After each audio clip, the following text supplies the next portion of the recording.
Bismillahirrahmanirrahim. Assalamualaikum warahmatullahi wabarakatuh. Waalaikumsalam warahmatullahi wabarakatuh. Selamat malam Ibu. Malam Dek. Bagaimana kabarnya hari ini Bu? Alhamdulillah sehat. Alhamdulillah. Kalau boleh tahu belakangan ini Ibu lagi sibuk apa? Untuk sekarang ini saya sementara kembali jualan lagi Dek. Oh, jualan apa kalau boleh tahu Bu? Jualan saya tuh seperti bisa sop durian, ada alpukat kocok juga, ya semacam minuman. Di mana tokonya Bu kalau boleh tahu juga? Di Jalan Hertas nih Dek, di belakang kantor DPRD. Semoga segala urusannya dilancarkan Bu. Amin amin. Pertama-tama saya mau mengucapkan terima kasih yang sebesar-besarnya untuk kesediaan dan waktu yang telah Ibu berikan pada hari ini. Sebelum kita memulai, izinkan saya memperkenalkan diri terlebih dahulu. Perkenalkan, nama saya Muhammad Reza Fatir. Saya adalah mahasiswa semester 3 Fakultas Psikologi Universitas Negeri Makassar, angkatan 2022. Mungkin Ibu bisa memperkenalkan dirinya juga? Ya, nama saya Ibu Riri. Saya tinggal di Jalan Dentata. Pekerjaan saya ibu rumah tangga. Sementara ini ya merintis usaha kecil-kecilan semacam UMKM begitu deh. Jadi hari ini kita akan melakukan wawancara alo anamnesa yang dimana wawancara kali ini bertujuan untuk mengkonfirmasi dan memverifikasi mengenai informasi yang telah diberikan oleh Bapak saat kami sudah melakukan wawancara kemarin yang berlangsung selama 2 sesi. Wawancara ini juga bertujuan untuk mendapatkan pemahaman yang lebih lengkap tentang kondisi dan masalah yang sedang Bapak rasakan dan alami, serta mendapat informasi tambahan yang mungkin ada dari sudut pandang Ibu. Segala informasi yang Ibu berikan di wawancara kita hari ini akan sangat berguna dan sangat membantu bagi saya. Adapun alasan saya mengajak Ibu untuk melakukan wawancara kita hari ini karena saya rasa Ibu merupakan orang yang tepat, karena Ibu merupakan orang yang memiliki hubungan dekat dengan Bapak. Dan wawancara kita hari ini akan berlangsung mungkin sekitar 30 menit. Apakah Ibu bersedia? Iya baik, bersedia deh. Oke baik, terima kasih. Saya juga meminta izin untuk merekam dan mencatat selama proses wawancara kita berlangsung. Pada wawancara ini saya akan mengajukan beberapa pertanyaan dan mohon berkenan untuk membagikan informasi dan menjawab dengan jujur semua pertanyaan yang akan saya berikan. Dan jikalau ada hal-hal yang membuat Ibu tidak berkenan dan tidak nyaman untuk menjawab, hal itu sangat tidak apa-apa karena itu sepenuhnya adalah hak Ibu. Baik. Seluruh jawaban dan isi dari wawancara kita hari ini akan saya jamin keamanan dan kerahasiaannya. Baik, langsung saja kita mulai. Mungkin apakah Ibu pernah melihat atau merasakan belakangan ini Bapak sedang mengalami masalah? Kalau saya lihat dari gesturnya, dari sikapnya, sepertinya memang ada masalah di kantor deh. Apakah Bapak pernah menceritakan mengenai masalah yang dialami? Sebenarnya hal yang mungkin yang kantor-kantor alami pada umumnya, semacam seperti perbedaan pendapat atau perbedaan kebijakan antara bawahan dan pimpinan, seperti itu deh. Sejauh mana Ibu mengetahui tentang masalah yang Bapak alami di kantornya? Kalau untuk detailnya saya belum terlalu tahu sih dek untuk hal itu. Belakangan ini saat Bapak lagi ada masalah di kantor, apakah Ibu merasakan ada perbedaan sikap dan perilaku dari Bapak saat di rumah? Yang paling kentara sih saya lihat Bapak akhir-akhir ini mudah emosi, uring-uringan, cepat tersinggung juga. Kalau boleh tahu biasanya apa yang memicu Bapak menjadi mungkin marah atau mudah tersinggung? Ya seperti kalau misalnya anak-anak ribut, anak-anak bertengkar mungkin di rumah. Jadi Ya, hal-hal kecil seperti itu ya. jadi seberapa besar dampak yang Bapak bawa dari kantornya ke rumah? Besar sih Dek, karena apa namanya, membuat ya suasana rumah juga tidak nyaman dengan kondisi Bapak yang seperti itu. Jadi di wawancara sebelumnya juga Bapak menceritakan sedang mengalami masalah yang terkait dengan pekerjaannya yang seperti tadi Ibu ceritakan, dan Bapak juga mengakui bahwa karena hal itu Bapak merasakan beberapa gejala-gejala seperti sakit kepala, tekanan darah tinggi, adanya perasaan cemas, adanya perasaan khawatir yang berlebih, dan gelisah saat ingin beristirahat. Mungkin kita mulai dari gejala yang pertama. Apakah Ibu pernah melihat atau memperhatikan Bapak sedang sakit kepala atau bagaimana? Iya sih, akhir-akhir ini sering mencari obat sakit kepala. Mungkin bisa diceritakan lebih lanjut terkait hal ini. Selain itu juga memang beberapa kali sih mengeluh ke saya bahwa sakit kepala, ya seperti itu deh. Baik. Apakah Bapak pernah menceritakan tentang sakit kepalanya ini kayak seberapa sakit atau bagaimana?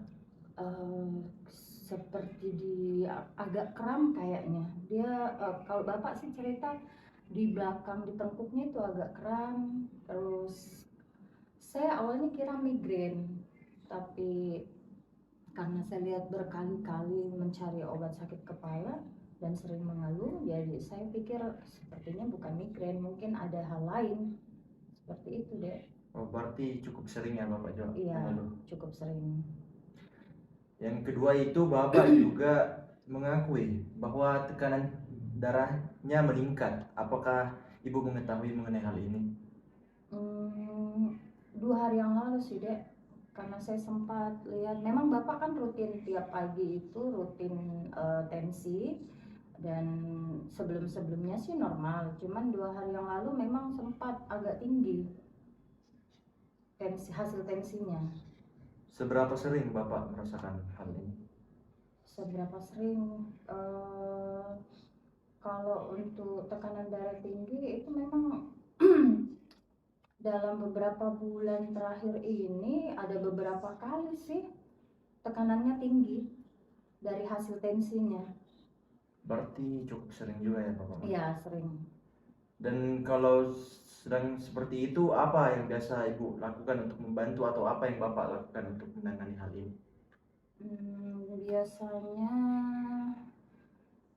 minum obat penurun tekanan, amlodipin.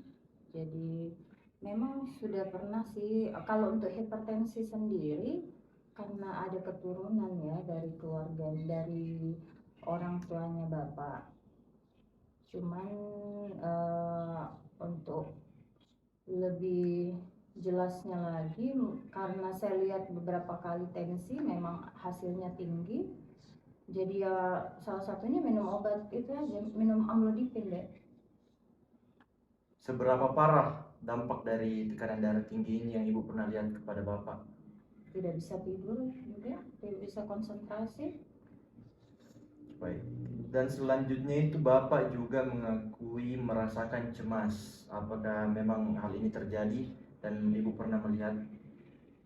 Iya, untuk beberapa hal, misalnya anak-anak terlambat dijemput, reaksinya agak berlebih, cemas mungkin ada apa-apa sama anak, ya seperti itu. Hal-hal yang sebenarnya tidak perlu ada reaksi yang berlebihan, saya lihat Bapak sekarang alami seperti itu deh. Dan kalau Bapak seperti itu, bagaimana Ibu menanggapinya? Ya menenangkan saja, menenangkan. Kemudian biasanya saya kirim foto, karena kan Bapak biasanya ngecek setiap kali jam pulang sekolah anak-anak itu kan on time tuh, jam 4 pulang sekolah pasti ngecek. Kalau misalnya ya untuk meredakan kecemasannya ya seperti itu, saya kirimkan foto bahwa saya sudah ada di sekolah menjemput anak-anak, seperti itu ya. Berarti belakangan ini Bapak gampang cemas ya terhadap Ya, hal kecil. hal-hal kecil gampang cemas. Selanjutnya itu juga Bapak mengakui merasakan perasaan khawatir yang berlebih. Apakah Ibu pernah melihat Bapak seperti ini dan mungkin bisa diceritakan? berlebih ya, perasaan cemas berlebih ya dek ya.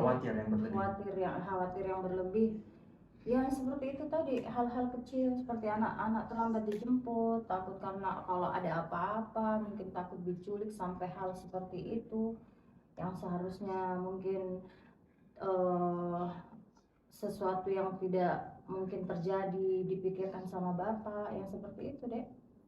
Berarti belakangan ini juga Bapak menjadi orang yang lebih sensitif dan emosional ya? Ya, betul. Dan terakhir itu juga Bapak merasakan gelisah saat ingin beristirahat. Apakah memang seperti itu? Ya, memang beberapa kali saya lihat tidurnya tidak nyenyak, bolak-balik terbangun tengah malam, seperti itu ya. Seberapa sering Bapak seperti ini? Sering. Setiap malam itu sampai beberapa kali bangun. Dan kalau Bapak lagi merasakan gelisah ini, apa yang Ibu lakukan untuk membantu atau menanganinya? Biasanya saya cuma ngajak ngobrol, tenangkan, mungkin dengan menyetel murotan deh, supaya mungkin lebih menenangkan keadaannya bapak, seperti itu.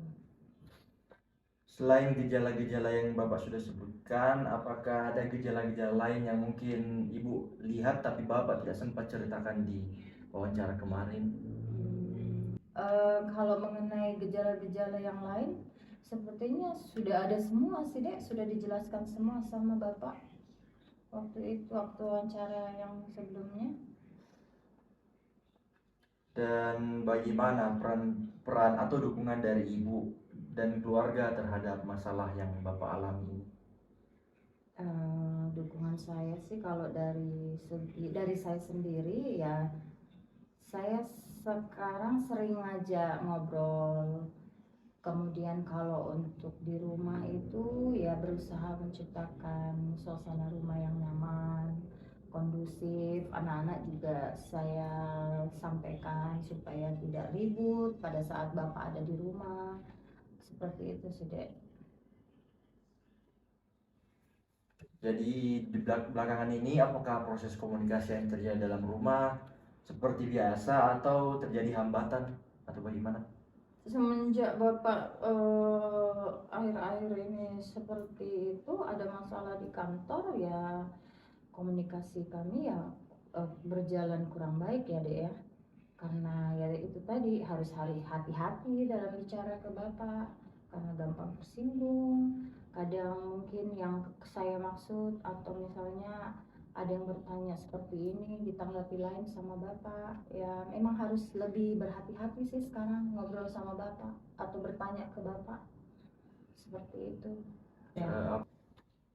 Apakah belakangan ini saat Bapak sedang mengalami masalah terkait dengan pekerjaannya, Bapak pernah tidak pergi ke kantor atau absen? Iya, pernah beberapa kali dek. Jadi pernah juga sudah pakaian rapi, sudah mau berangkat ke kantor, tiba-tiba terima telepon, kemudian tidak jadi. Ya memang ada beberapa kali sih dek tidak masuk kerja. Baik, mungkin itu tadi pertanyaan terakhir untuk wawancara kita hari ini. Sebelum saya mengakhiri, apakah ada pertanyaan dari Ibu atau yang ingin Ibu tambahkan? Saya rasa sudah cukup dek. Baik, terima kasih saya ucapkan kepada Ibu dan saya sangat mengapresiasi atas kesediaan dan waktu Ibu karena sudah mau hadir untuk wawancara kita hari ini. Saya rasa semua informasi dan jawaban yang saya perlukan saya sudah dapatkan dari Ibu dan dapat membantu saya untuk memahami terkait dengan kondisi yang Bapak alami. Sekali lagi saya ucapkan terima kasih. Wassalamualaikum warahmatullahi wabarakatuh. Waalaikumsalam warahmatullahi wabarakatuh.